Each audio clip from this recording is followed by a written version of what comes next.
Eh, Dimohon untuk Bapak Ibu jemaat bisa maju ke depan untuk mengisi yang kosong dahulu. Untuk yang bagian barat dan timur bisa berkumpul di bagian tengah saja. Sebelumnya, perkenankan kami atas nama Majelis Jemaat menyampaikan selamat mengikuti ibadah saat ini, Minggu 7 Januari 2024. Kami juga mengucapkan selamat datang dan selamat beribadah untuk Bapak, Ibu, dan Saudara yang baru pertama kali mengikuti ibadah di GKJW Jemaat Malang. Ibadah pada saat ini dilayani oleh Bapak Pendeta Emeritus Sumardiono. Namun sebelum kita masuk ibadah ada beberapa hal yang perlu kami sampaikan. Di antaranya berita duka telah dipanggil Tuhan Bapak Mustari dari kelompok 3 pada hari Selasa 2 Januari 2024 pukul 3.30 beralamat di Jalan Gading Kasri 2 nomor 8 Malang. Dimakamkan pada hari Selasa 2 Januari 2024 pukul 10 di Pemakaman Umum Gading Kasri Malang. Keluarga besar GKJW Jemaat Malang ikut berduka cita, kiranya Tuhan menguatkan iman keluarga yang ditinggalkan. Yang kedua, dari KPPM Jemaat Malang mengundang rekan-rekan pemuda untuk mengikuti kegiatan Camp Natal KPPM Talun pada 20 sampai 21 Januari 2024 di Villa Primavera. Untuk pendaftaran bisa menghubungi Saudara Farel dan Saudara Vita di nomor yang tertera. Bapak, Ibu, dan Saudara yang terkasih dalam Tuhan, untuk menjaga kehikmatan dalam beribadah, kami memohon Bapak, Ibu, dan Saudara yang membawa HP untuk sementara dalam mode silent. Atas perhatiannya diucapkan terima kasih.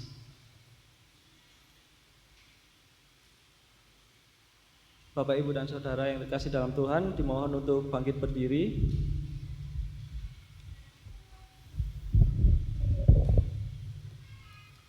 Saudara-saudara yang terkasih, marilah kita datang menghadap Tuhan dengan hati yang penuh sukacita dan menghampiri tahtanya untuk memuliakan namanya dengan hati yang tulus. Mari kita memuji nama Tuhan dengan menyanyi dari PKJ 7, bait yang kedua dan 3.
Saudara-saudara, mari kita teduhkan hati kita dan kita masuk dalam ibadah yang kudus. Pertolongan dan keselamatan kita datangnya dari Tuhan Allah yang menciptakan alam semesta dengan segala isinya, yang tidak pernah meninggalkan pekerjaan tangannya dan yang kekal kasih setianya. Salam dan damai sejahtera dari Allah Bapa kita dan Tuhan Yesus Kristus menyertai saudara-saudara. Amin. Silakan duduk.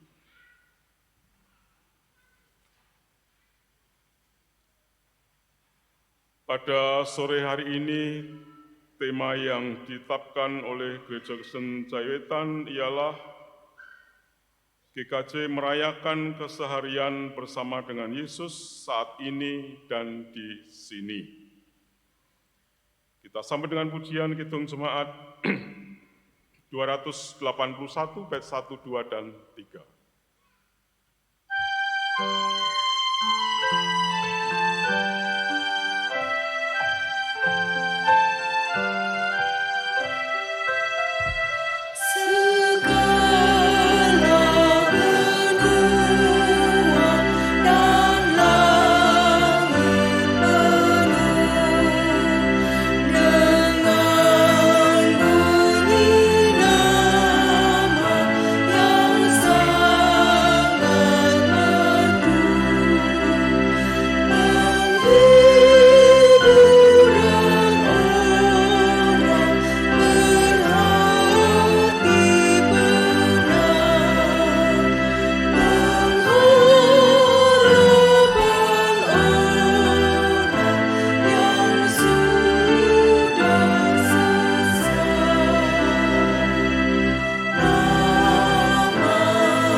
Saudara-saudara yang dikasihi oleh Tuhan,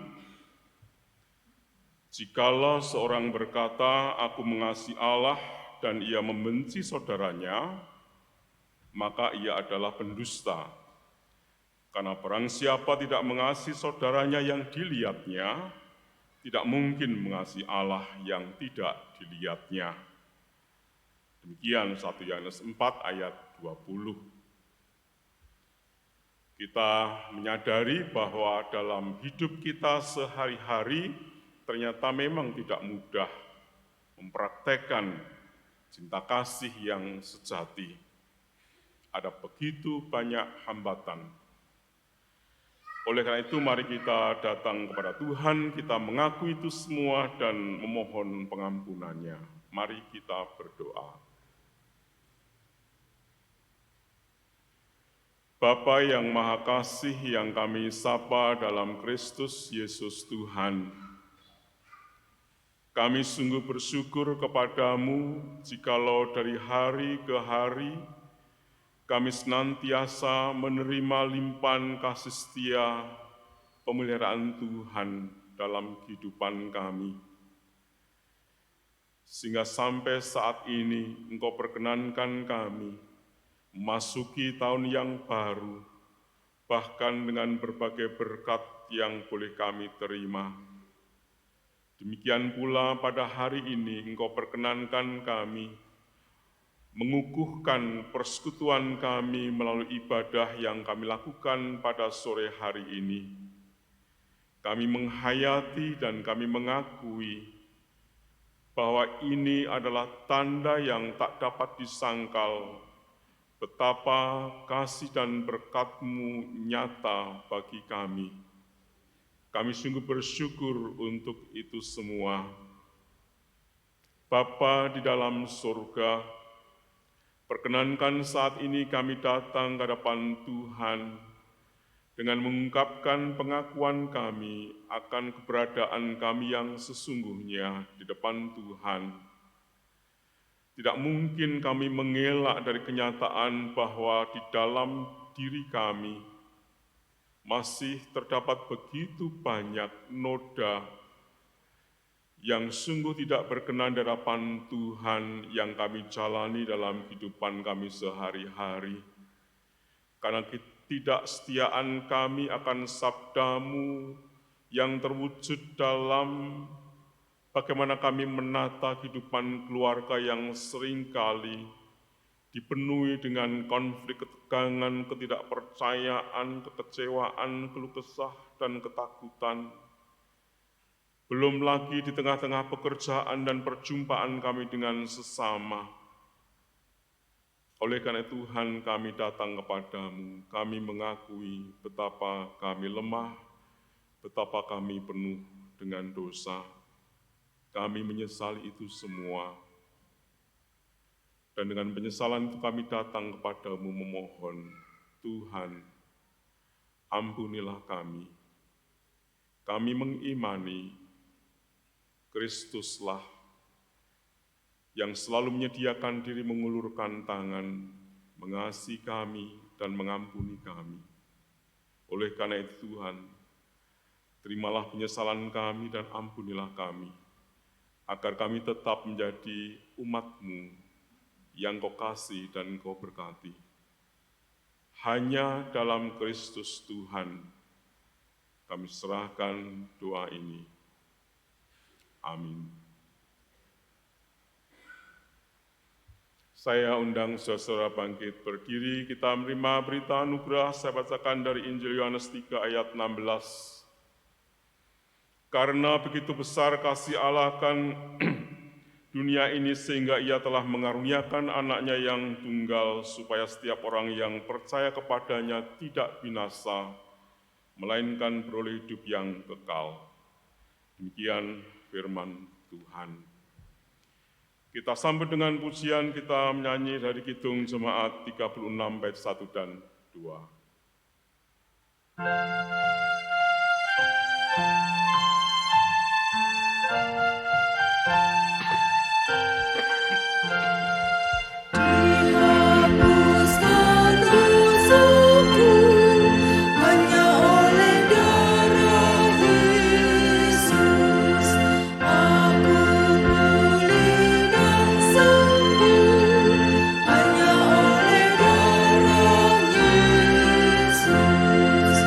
Oh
Bapak, Ibu, dan saudara-saudara umat Tuhan yang terkasih, kita akan bersama-sama memasuki pelayanan firman Tuhan. Tapi sebelum lebih jauh kita masuk di dalamnya, kita mengambil saat teduh, kita berdoa. Kami mengucap syukur kepadamu Tuhan, karena kebaikan Tuhan. Kami dimampukan oleh hadir di tempat ini, oleh karena kasih dan penyertaan Tuhan, kami boleh membangun peribadatan kami pada sore hari ini. Kami akan bersama-sama mendengar dan mengumuli sebagian dari kesaksian firman-Mu. Mampukan kami ya Roh Kudus untuk menyelami isi hati-Mu dan kehendak-Mu melalui pelayanan firman pada sore hari ini. Sehingga firman-Mu ini Tuhan boleh hidup, tumbuh, berbuah-buah dalam kehidupan kami hari demi hari. Urapi hamba-Mu yang sudah Engkau tunjuk untuk menyampaikan firman-Mu. Setiap kata-kata dan kalimat yang keluar dari perbendaharaan yang Engkau berkenan. Di dalam nama Tuhan Yesus kami berdoa dan bersyukur. Amin.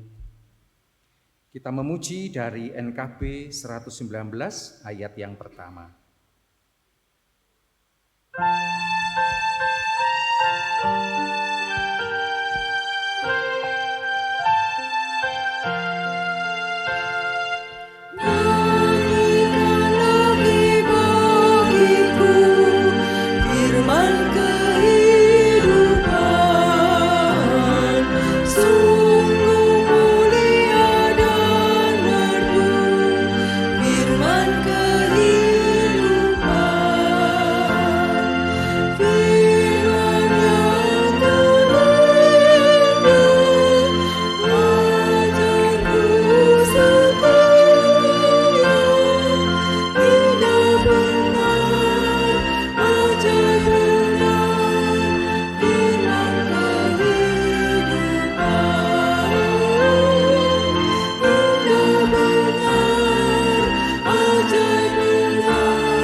Bacaan pertama diambil dari kitab Kejadian, pasal yang pertama, ayat yang pertama sampai yang kelima.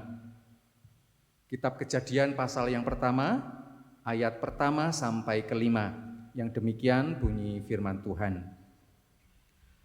Pada mulanya Allah menciptakan langit dan bumi. Bumi belum berbentuk dan kosong. Gelap gulita menutupi samudera raya dan roh Allah melayang-layang di atas permukaan air. Berfirmanlah Allah, jadilah terang, lalu terang itu jadi. Allah melihat bahwa terang itu baik. Lalu dipisahkannyalah terang itu dari gelap. Dan Allah menamai terang itu siang dan gelap itu malam. Jadilah petang dan jadilah pagi, itulah hari pertama. Demikian bunyi firman Tuhan.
Pembacaan yang kedua dari Kisah Para Rasul 19 ayat yang pertama sampai dengan yang ke-7. Ketika Apolos masih di Korintus, Paulus sudah menjelajah daerah-daerah pedalaman dan tiba di Efesus. Di situ didapatinya beberapa orang murid.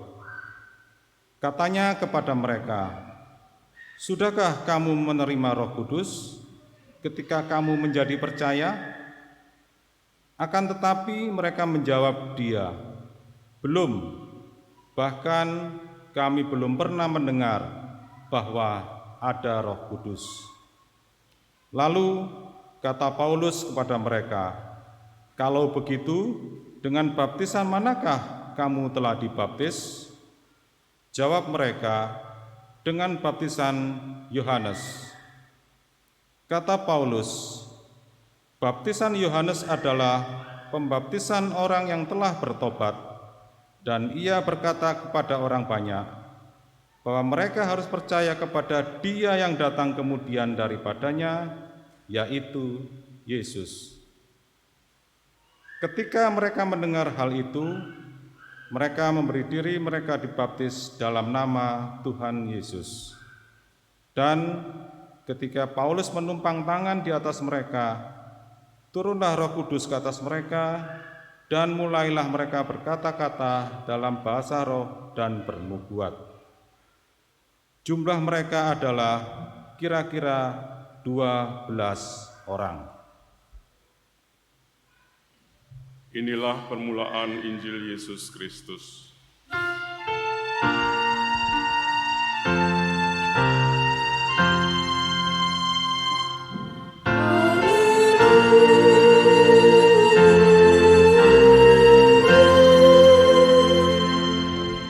Saya undang saudara bangkit berdiri.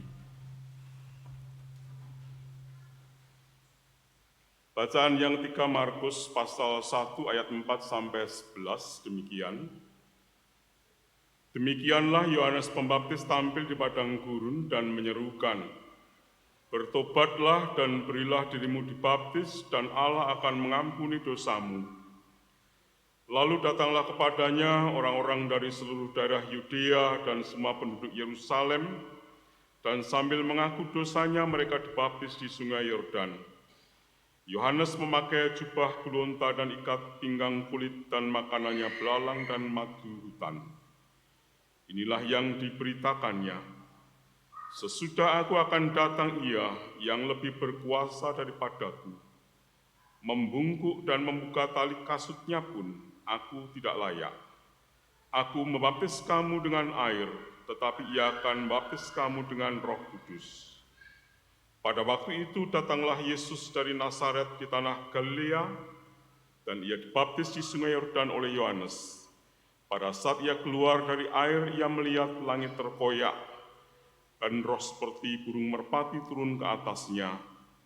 Lalu terdengarlah suara dari surga, "Engkaulah anakku yang kukasihi, kepadamulah aku berkenan."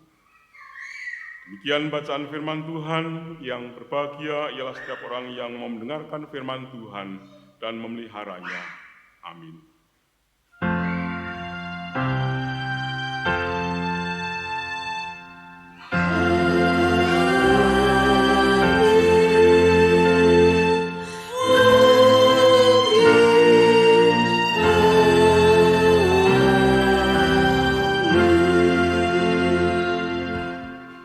Silakan duduk.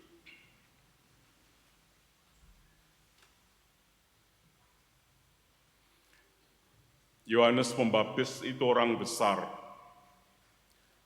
Besar bukan karena dia datang dari istana, datang dari sumber kekuasaan, tetapi Yohanes itu menjadi orang besar karena satu,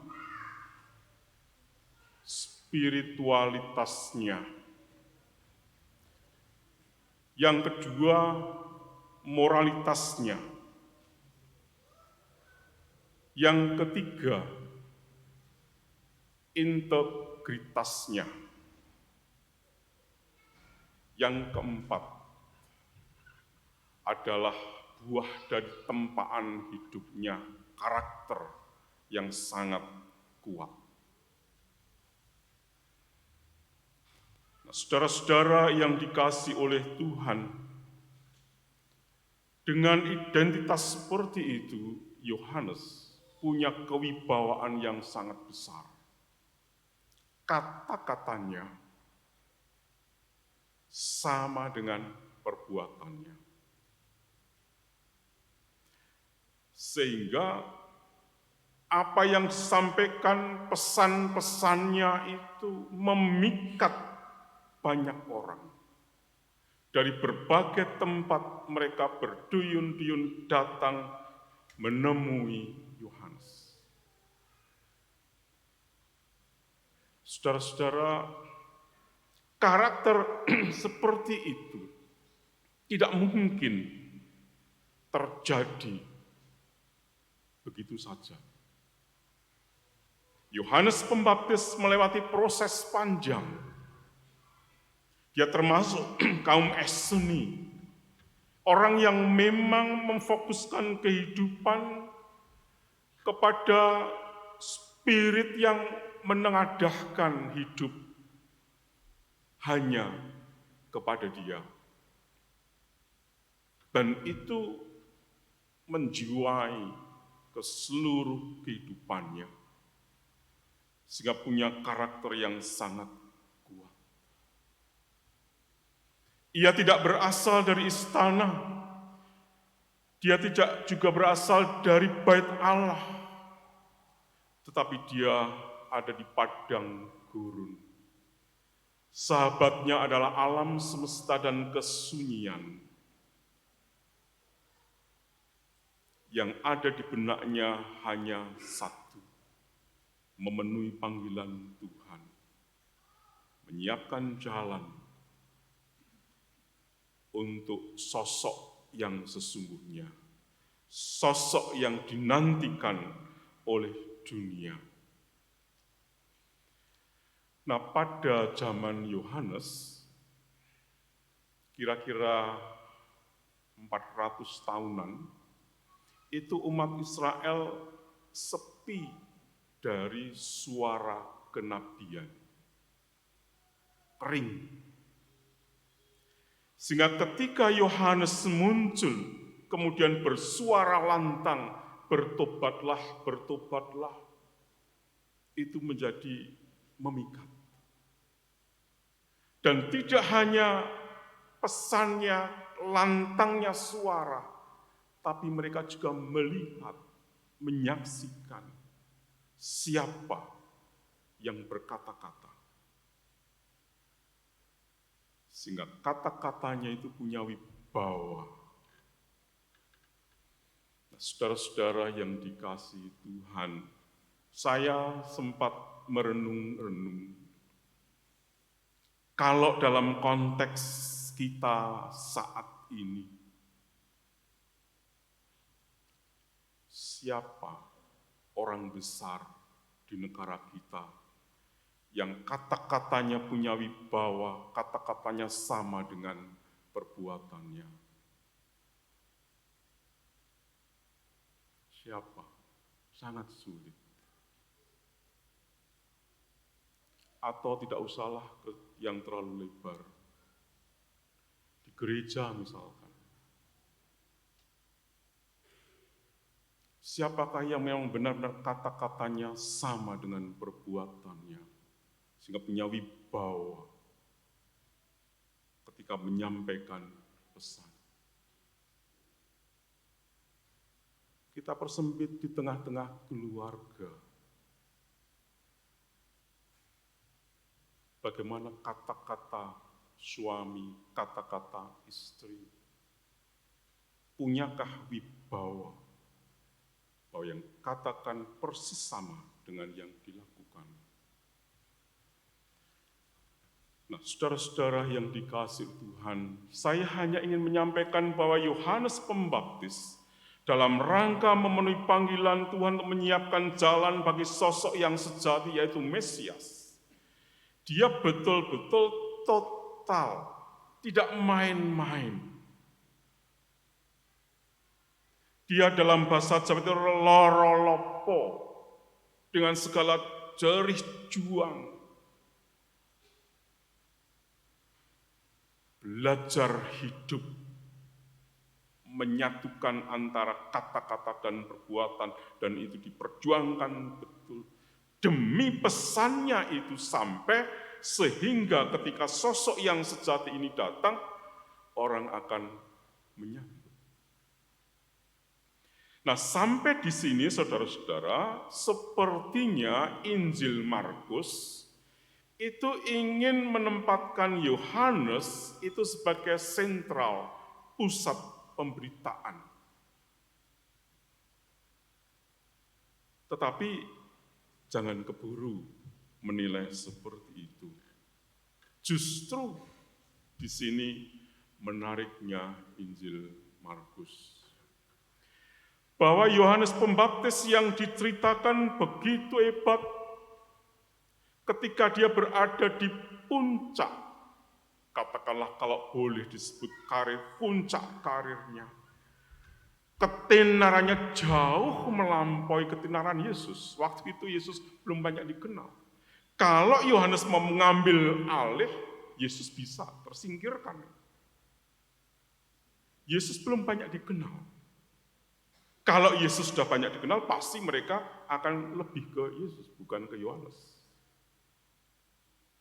Tapi di tengah-tengah posisi puncak yang kansnya untuk perebut jumlah suara yang begitu besar itu bisa dimanfaatkan, ketika Yohanes menyebut Yesus, maka kans yang begitu tinggi itu diluluh lantakkan, diletakkan di tempat yang paling bawah, lalu menyampaikan kepada banyak orang. Kalau ia datang, maka membuka tali kasutnya pun aku tidak layak. Menyentuh sesuatu yang paling rendah, yang paling dasar, yang kotor pun aku tidak layak. Saya melihat di sini Injil Markus ingin mengajak kita bahwa begitu luar biasanya Yohanes dalam mempersembahkan kehidupannya, tapi ketika bertemu dengan Yesus, maka semua yang telah dikerjakan itu tidak perlu dianggap sebagai apa-apa. Aku dudu sopo-sopo. Aku bukan siapa-siapa.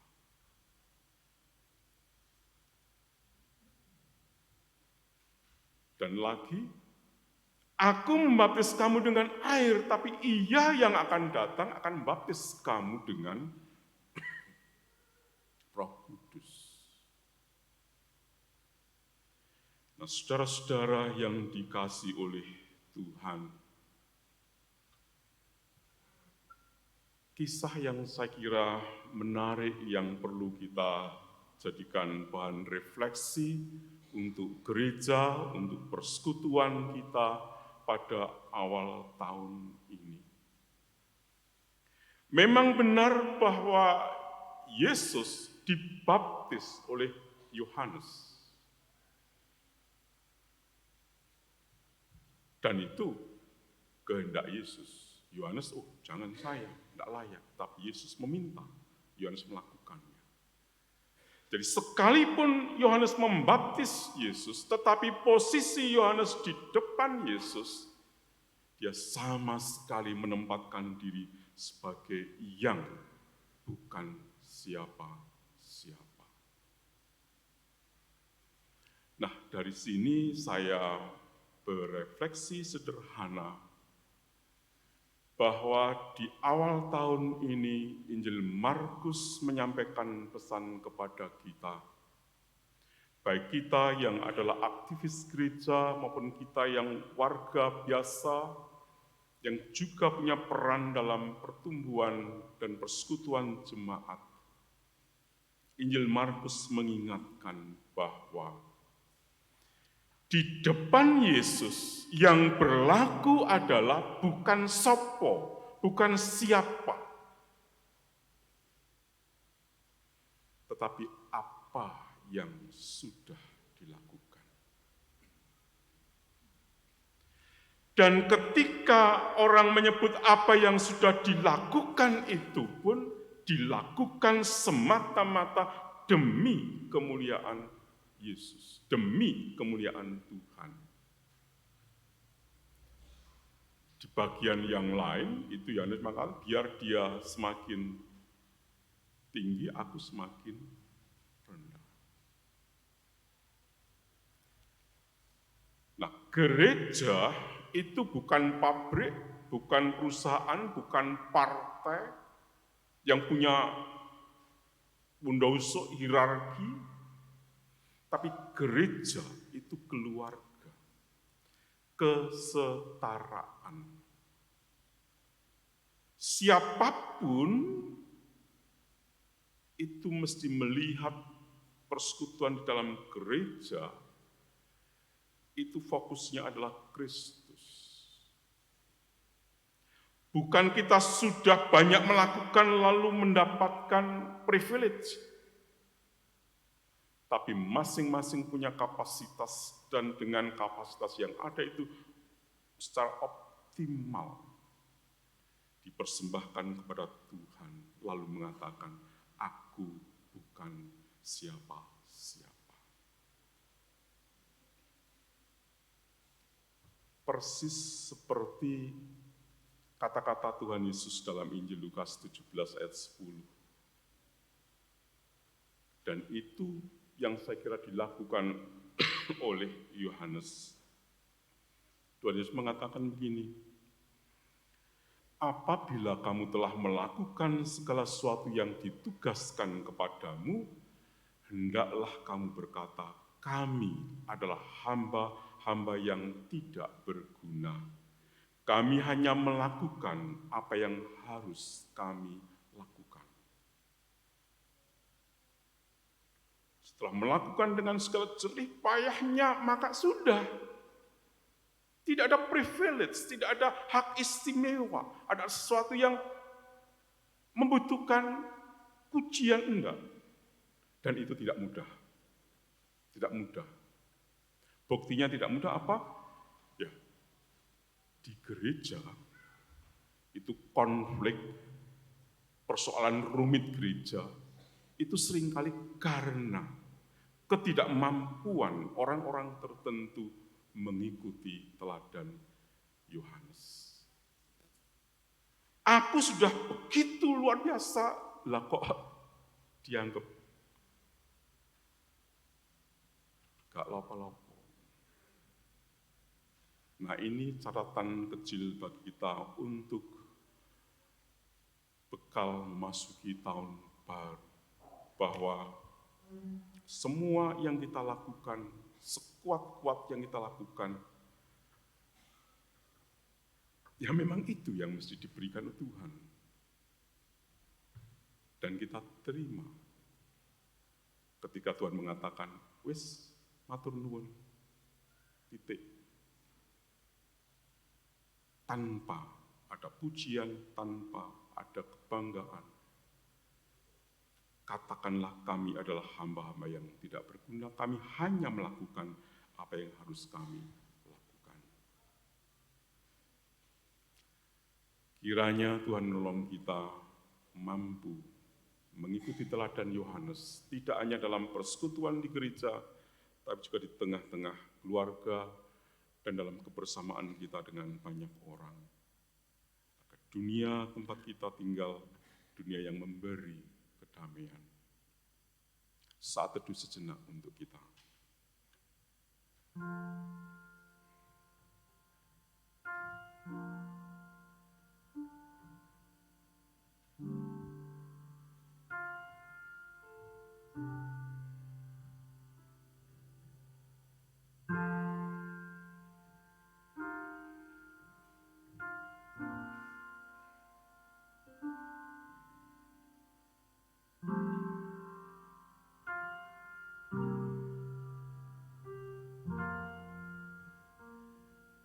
Amin.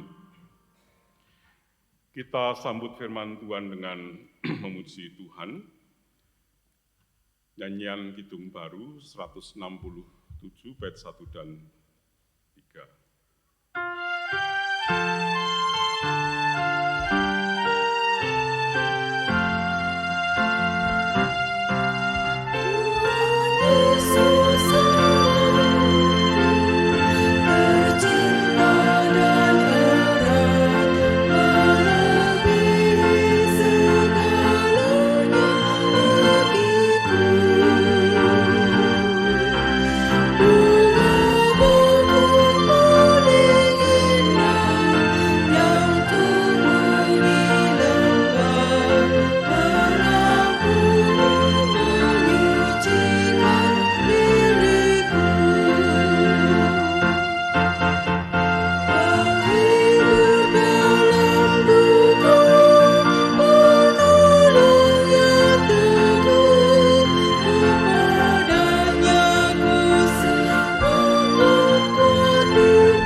Jemaat yang dikasihi Tuhan, mari kita bangkit berdiri.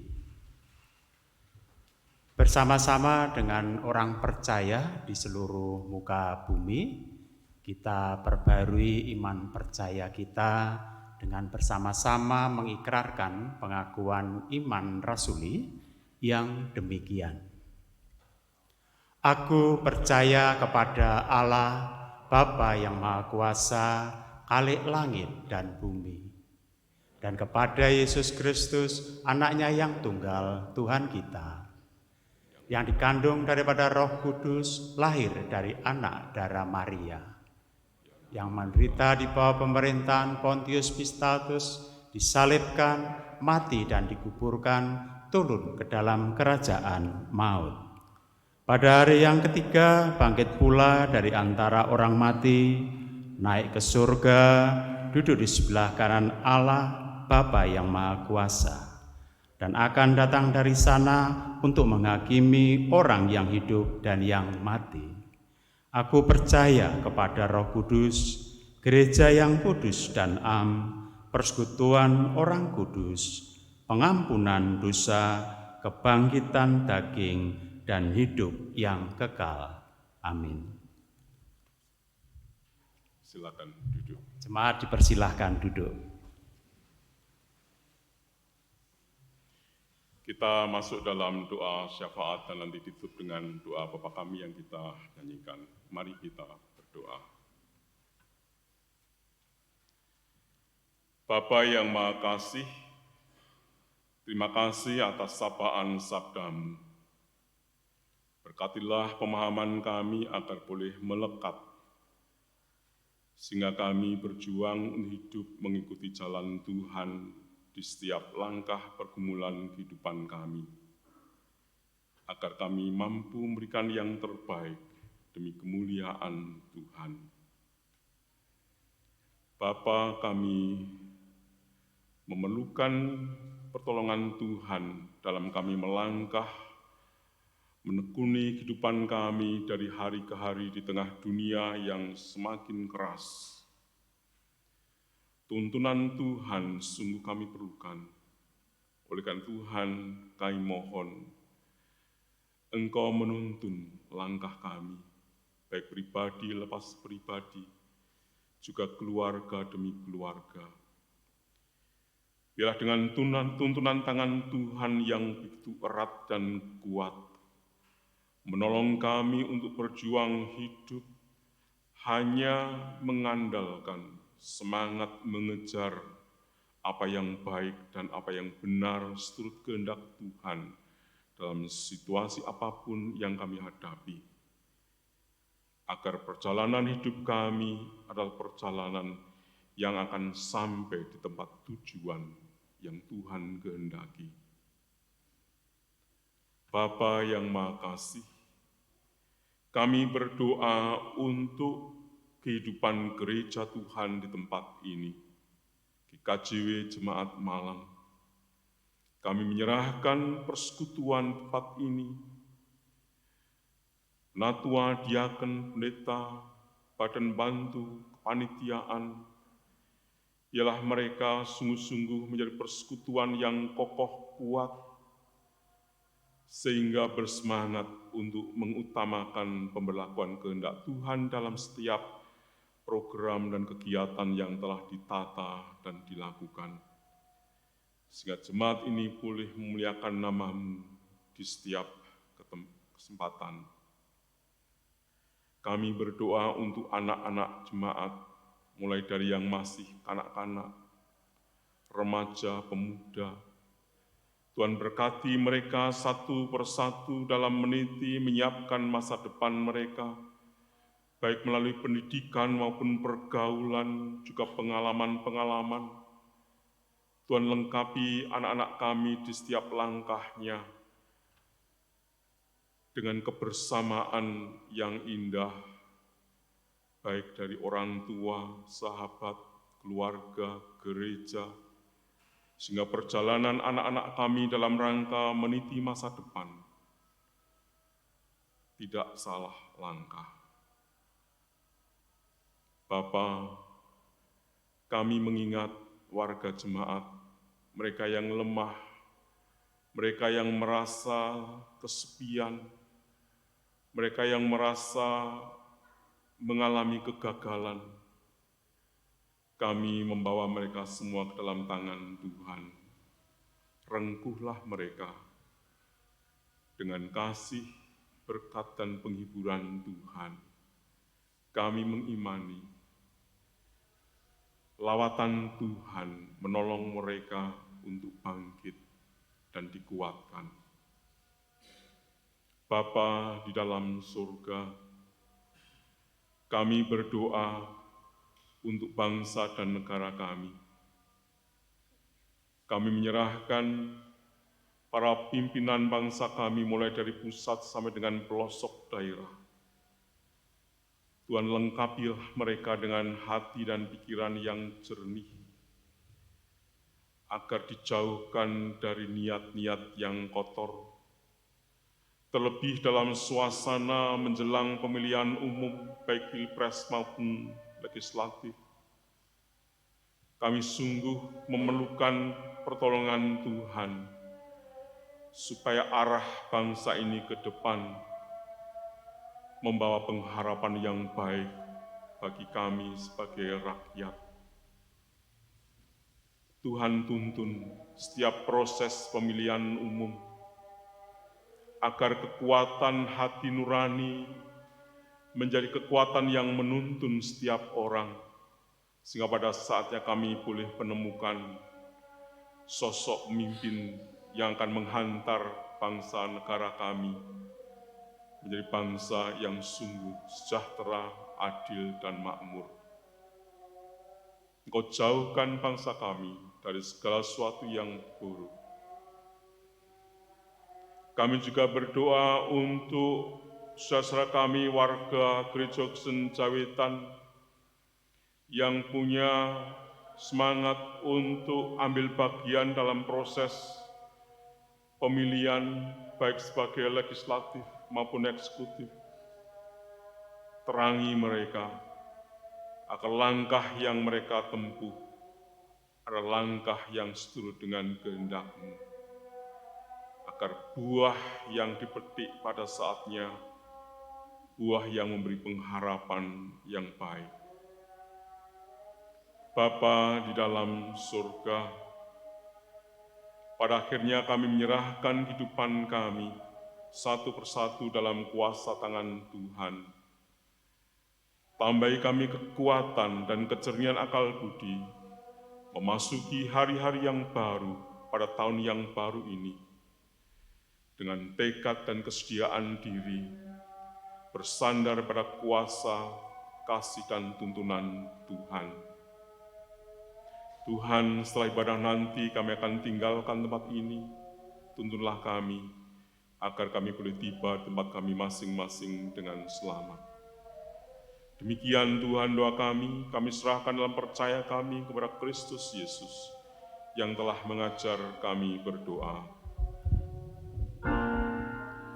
Bapa kami yang di surga, dikuduskanlah nama-Mu, datanglah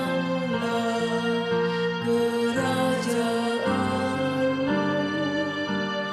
jadilah kehendak-Mu di bumi seperti di surga. Berikanlah kami pada hari makanan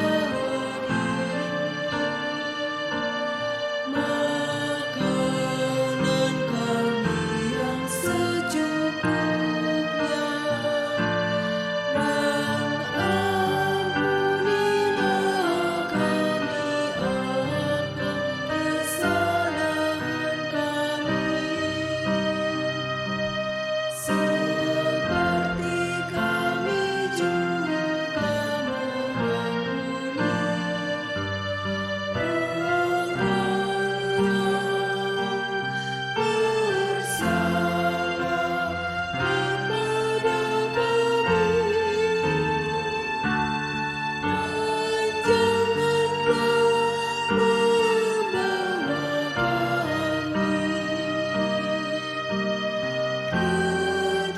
ke dalam pencobaan,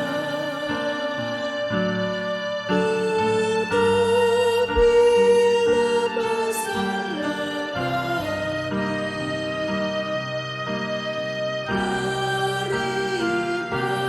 yang jahat. Karena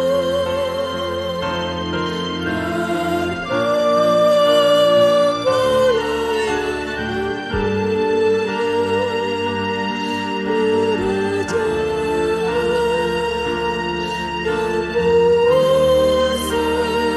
dan kemuliaan sampai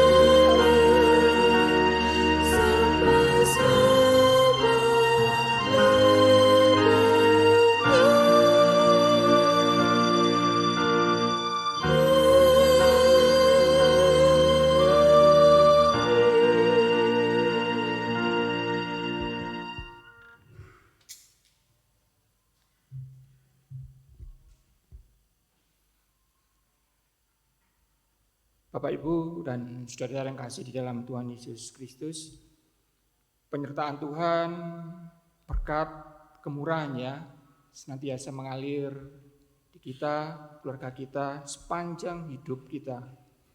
Ia selalu memelihara umat ciptaannya. Karena kebaikannya itulah, marilah kita bersama-sama mengucapkan syukur yang diwujudkan dalam bentuk persembahan. Sebagai dasar di dalam kita memberikan persembahan, firman Tuhan dari Mazmur 30 Baik ayat yang kelima dan keenam yang demikian. Nyanyikanlah mazmur bagi Tuhan, hai orang-orang yang dikasihinya, dan persembahkanlah syukur karena namanya yang kudus. Sebab saat saja ia murka, tetapi seumur hidup ia murah hati.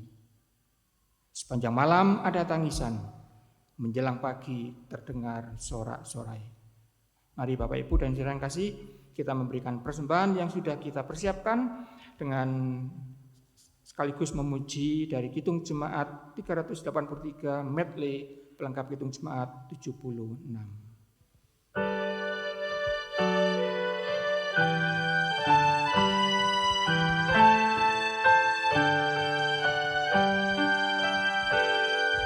Sungguh indah kabar-Mu, hai percayalah, Yesus Kristus tak berubah selama-lamanya.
kita berdoa.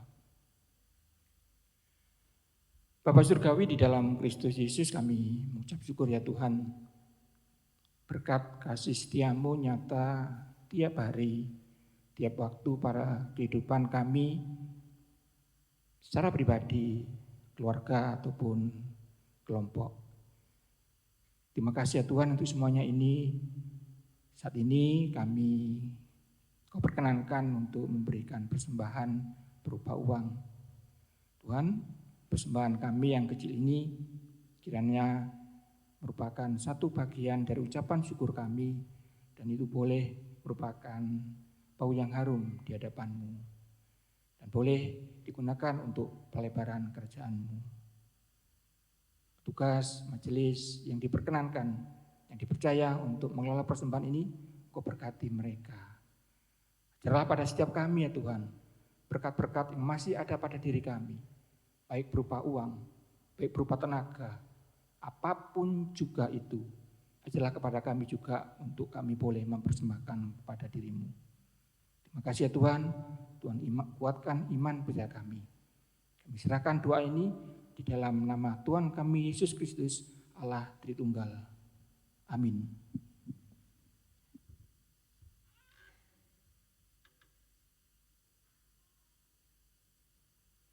Kita akan mengakhiri ibadah kita. Biarlah ibadah yang kita alami pada saat ini dan juga sapaan firman Tuhan menolong kita untuk semakin meneguhkan kesediaan kita mencintai Tuhan dengan sepenuh hati di tengah gelombang dunia yang tidak mudah. Kita memuji Tuhan, Yesus menginginkan dagu, bait 1 dan 4.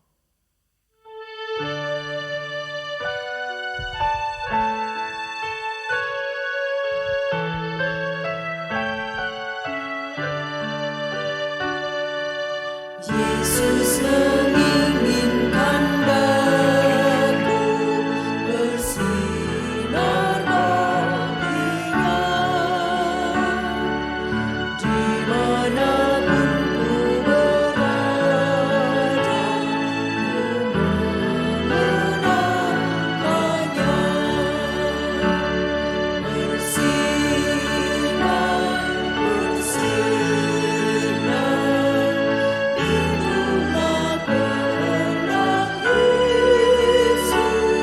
Bersinar,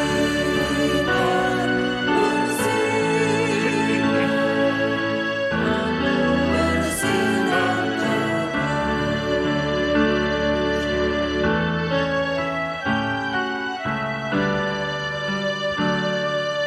Aku pun ingin bersinar dan melayaninya, hingga di surga ku hidup senang bersamanya. Bersinar,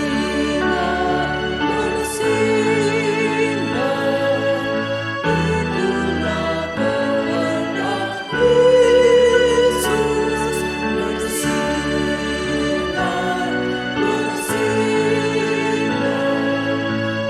aku bersinar